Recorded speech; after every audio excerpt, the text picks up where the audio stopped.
Welcome back to a new video guys. Today I'm going to tell about how to forget Bluetooth network guys, which headphone guys you have connected guys, how to forget network.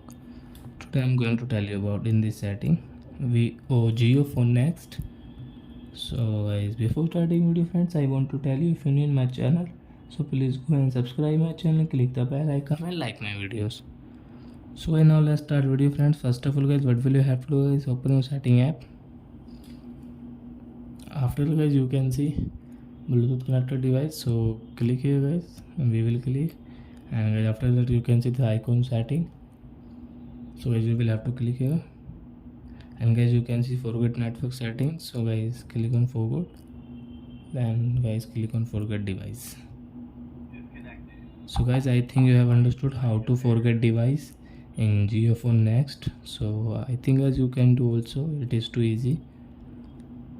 So that's it guys, thank you for watching my video friends. We will meet on next video friends, but before guys, please go and like my video, subscribe my channel, and do you have any doubts, so guys you can ask me in comment section. I will tell you, I will help you.